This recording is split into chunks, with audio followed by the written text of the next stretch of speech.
Salut, je suis Marianne Brière, l'agroforestière, et cette semaine, je prends le contrôle des podcasts agricoles du Québec. Elle est en 1900 quelque chose et elle sentait la rose. Elle récolte son foin à l'ombre de gros sapins. Amoureuse des abeilles, elle en perd son sommeil. C'est Marianne Brière, l'agroforestière.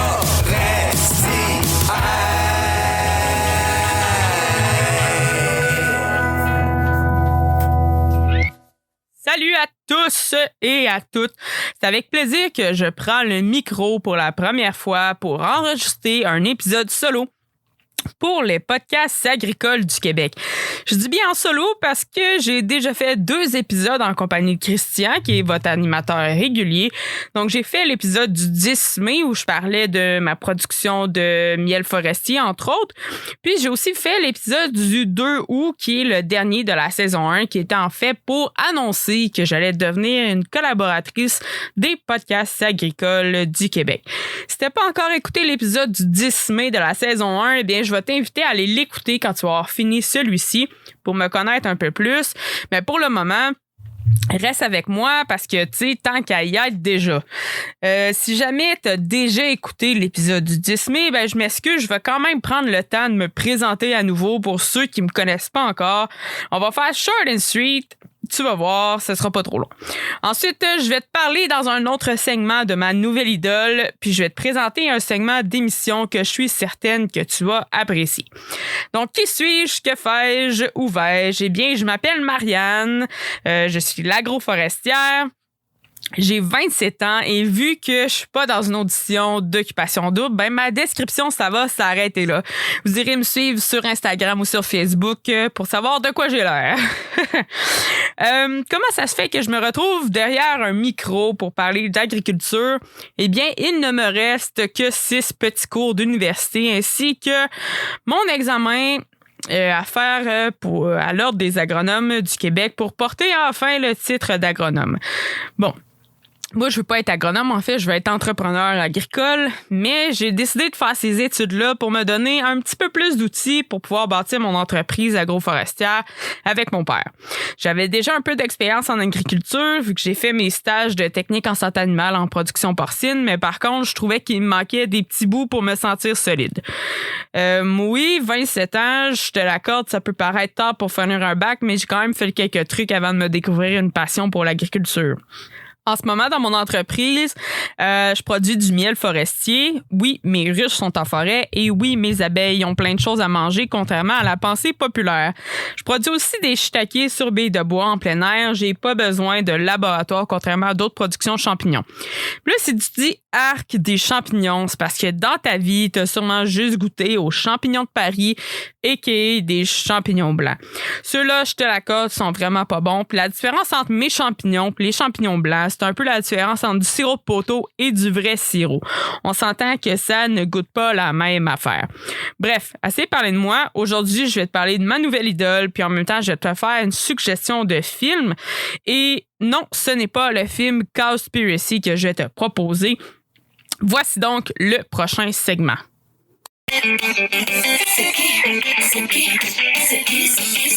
Ce segment, je l'ai intitulé « C'est qui ça? » En fait, je vais vous présenter une personnalité qui m'a marqué. Puis, ce sera pas le cas là, à chaque épisode. On va changer le concept à chaque fois. Mais pour aujourd'hui, je voulais vous présenter quelqu'un qui est une personnalité qui m'a marqué en agriculture, en fait.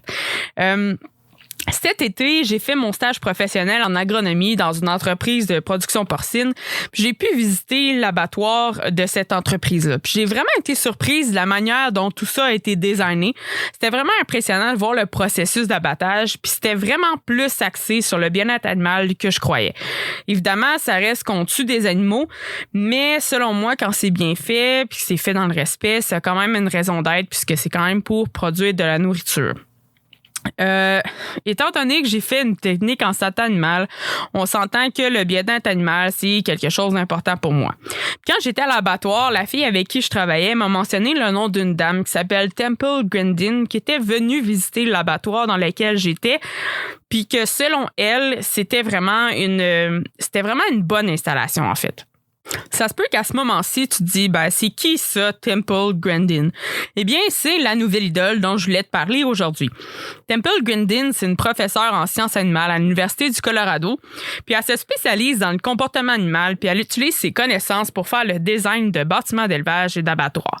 J'ai trouvé ça vraiment impressionnant parce qu'en date de 2012, près de la moitié des abattoirs de bovins en Amérique du Nord, ils étaient équipés de matériel que c'était elle qu'elle avait conçu, en fait. Là, t'es sûrement en train de te dire, qu'est-ce qu'elle a de spécial, cette dame-là? C'est parce qu'elle est autiste. Donc, ce qui est vraiment passionnant, c'est que le fait qu'elle soit autiste, ça lui permet pas de faire de l'anthropomorphisme. C'est le mot savant, là, qui veut dire que les humains attribuent des réactions et des sentiments propres aux humains, aux animaux. Par exemple, une maman cochon qui porterait de l'amour à ses porcelets. Les gens qui disent ça, ils ont clairement jamais vu une truie cannibaliser sa portée entière. Temple Grandin s'implique vraiment beaucoup au niveau du bien-être animal, puis les personnes vivant avec le spectre de l'autisme ont souvent des sensibilités sensorielles. Puis cette dame-là, elle s'est rendue compte que les animaux avaient des sensibilités sensorielles semblables aux personnes vivant avec l'autisme qui sont liées à l'environnement. Par exemple, le bruit ou la lumière. Ça n'a rien à voir avec les émotions, mais plutôt avec les sens. Puis les gens neuroatypiques comme Temple, ils ont 10 fois plus d'habilité à comprendre qu'est-ce qu'ils voient, tandis que les gens neurotypiques sont plus habiles à comprendre ce qu'ils entendent. Temple Grandin a donc un sens de l'observation super prononcé qui lui a permis de comprendre les comportements des animaux d'élevage, puis en particulier les bovins de boucherie. Elle a bâti sa réputation, en fait, en comprenant rapidement ce qui faisait peur aux animaux ou ce qui les empêchait de se déplacer quand on voulait les changer d'endroit. Il y a quelque chose de super paradoxal, vous allez voir. En 2004, Temple Grandin a reçu de l'association People for Ethical Treatment of Animals, communément appelée PETA, un prix dans la catégorie visionnaire. Puis la même année, elle a été désignée comme l'une des 40 personnes les plus influentes dans l'industrie de la viande de bœuf par le Beef Magazine. Donc, qui est un magazine à propos de l'industrie des bovins de boucherie aux États-Unis. Puis ça fait d'elle la seule personne au monde à être récompensée à la fois par une association de protection animale puis par l'industrie de la viande américaine.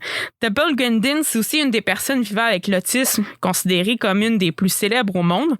Puis si tu te souviens, au début de l'épisode, j'ai dit que j'allais te proposer un film. Eh bien, chose promise, chose due, c'est le film de la biographie de Temple Grandin. J'ai trouvé ce film-là sur Apple TV en location pour $4,99. Il est aussi en location sur YouTube. J'ai trouvé le film vraiment intéressant, tant au niveau des apprentissages sur l'autisme que j'ai fait, mais aussi de la façon dont Temple procédait pour arriver à ses buts. Il y a des moments cocasses. C'est un film léger. Il y a quand même une place pour l'agriculture dans ce film-là. Donc, c'est vraiment parfait à écouter en famille un dimanche après-midi pluvieux en automne. Maintenant, c'est le moment venu pour mon segment préféré qui se nomme... Je suis dans la marde. Je suis dans la grosse marde. Oups. Pourquoi est-ce que j'aime particulièrement ce segment-là? C'est parce que tu vas pouvoir y participer. Le concept, c'est que tu vas pouvoir m'envoyer une anecdote liée à l'agriculture par écrit ou par message vocal via mon Instagram, Marianne, MARIANNE, en un seul mot, .l'agroforestière, agroforestière, comme ça se prononce, ou par la page Facebook des podcasts agricoles du Québec. Le but, en fait, c'est qu'on puisse se partager nos bad luck, d'en rire un peu après coup, parce que je me suis rendu compte que depuis que j'ai mon entreprise, j'ai souvent l'impression que les affaires de tout le monde vont tout le temps mieux que les miennes, puis moi, il m'arrive tout le temps des bad luck.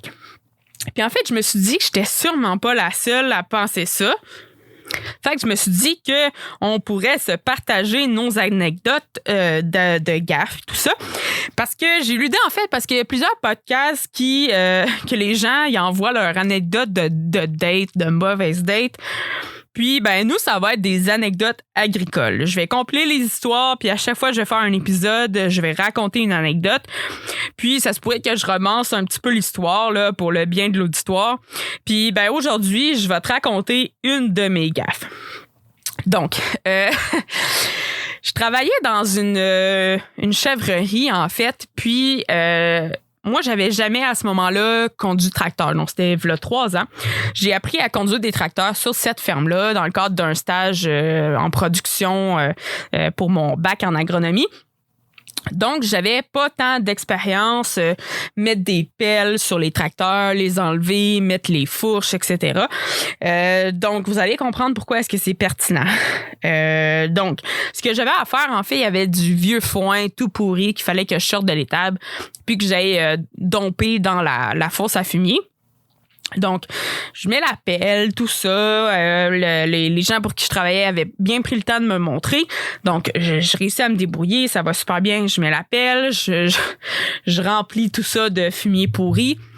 Puis, je m'en vais. Je m'approche de la fosse, tout ça. Puis, je commence à pencher la pelle. Je penche la pelle, puis je fais, voyons, la pelle, il me semble qu'elle penchait pas si loin que ça l'autre jour.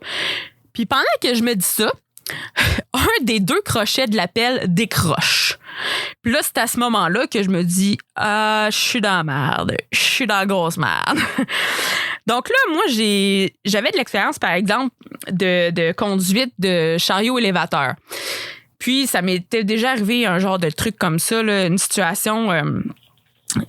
critique, si on veut, là, que tu dis, OK, faut que je respire, faut pas que tu fasses de faux mouvements.